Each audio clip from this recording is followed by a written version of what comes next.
Good morning, school. I'd like to tell you a story. It's a remarkable story of heroism, survival, endurance and bravery, made all the more remarkable because it is a true story. All stories need a hero, and this is ours. His name was Sir Ernest Henry Shackleton. He was an Anglo-Irish Antarctic explorer and one of the principal figures of a period known as the heroic age of Antarctic exploration. He was a vastly experienced polar explorer. For example, in 1909 he set the record for having visited the most southerly latitude ever. He was competing with Amundsen for the race to the South Pole, and he was perhaps the preeminent polar explorer of his generation. After Amundsen reached the South Pole first in 1911, Shackleton turned his attention to the Imperial Trans-Antarctic expedition, an attempt to take a party of men across the entirety of the continent of Antarctica. Now, just getting to Antarctica in 1914 was a challenge. It was a very, very long way. It is very, very cold, and the journey was a very dangerous one. And this was a journey made not by plane or helicopter, but in HMS Endurance, a wooden sailing ship. By December 1914, Shackleton and his men had arrived at South Georgia, a small island in the South Atlantic, inhabited at that time only by a few penguins and a small group of whalers. From here they made final preparations for their voyage across Antarctica. Endurance set sail on December 5th, 1914, carrying 28 men, 69 dogs who would be used for pulling sleds, and a cat called Mrs Chippy. However, shortly after leaving South Georgia, Endurance entered the pack ice, a thick barrier of sea ice that stands guard around the Antarctic continent. For several weeks, the ship poked and prodded its way through leads in the ice, gingerly making its way south. But on January the 18th, a northerly gale suddenly pressed the ice against the land and pushed the floes tightly together. Suddenly, there was no way forward nor any way back. Endurance was stuck. In the words of one of the crew, Thomas Ordelise, it was frozen like an almond in the middle of a chocolate bar. Despite the frantic attempts of the crew to free the ship, she was stuck fast and slowly being crushed by millions of tons of sea ice. For the next 10 months, the men drifted slowly north as the ice pack shifted. The ship was slowly claimed by the ice, and the men had to abandon ship and salvage what they could.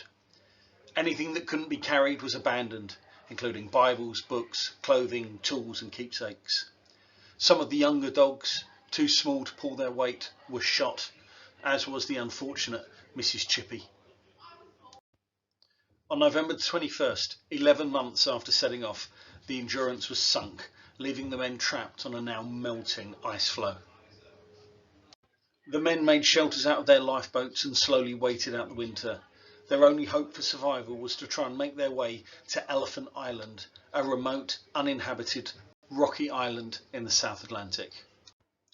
It took the 28 men 5 months to make the journey. They had to drag their lifeboats across the pack ice, row where they could, and enduring the worst possible conditions. By April 1916, 16 months after setting off, the bedraggled men reached Elephant Island. However, they were by no means safe. Elephant Island is remote, perpetually frozen, uninhabited, and offered nothing but rocks to the desperate men. With food and supplies running low, it seemed they had simply swapped an icy death at sea for a slow, lingering death on land. Their only hope of survival was to try and send a small group of men across the Southern Ocean to try and reach South Georgia. With virtually no navigational equipment, very little supplies, and sailing only a tiny lifeboat across some of the most dangerous, inhospitable seas in the world, this was a virtually impossible task. Even if they weren't sunk on the journey, South Georgia is tiny. It was very possible they could miss the island completely and be lost in the vast expanse of the southern Atlantic Ocean. With starvation plaguing the men and hope fading, Shackleton led a party of 6 men on board the James Caird lifeboat. They set sail, hoping to reach South Georgia. If they failed to make it, not only would the 6 of them be lost, but the 24 men left behind on Elephant Island would also surely perish. Despite only seeing the sun 2 or 3 times in 16 days to be able to take a bearing, in a barely believable act of navigational skill and bravery, Shackleton and his men managed to cross the 800 miles of tumultuous sea and land on South Georgia. However, the powerful currents around the island meant they were unable to reach the whaling station where they would be able to raise the alarm. Instead, they were forced to land 22 miles away. With 4 men who were too ill to continue left behind at the boat, Shackleton and Worsley set off to reach the whaling station by foot, climbing over mountains and sliding down glaciers, forging a path that no human being had ever forged before, with no climbing equipment, until after 36 hours of desperate hiking they staggered into the whaling station at Stromness. Shackleton then led 3 desperate attempts to rescue the men stranded at Elephant Island. Eventually they were rescued on the 30th of August 1916. Miraculously, all the men were saved, and a memorial to the rescue now stands on the aptly named Point Wild. In 1919, Shackleton led his final expedition to Antarctica, dying on the island of South Georgia, where his grave is maintained to this day. His name has gone down in history and is synonymous with heroism, fortitude, determination and stoicism. His story is an amazing one, and I hope you found it as fascinating as I do.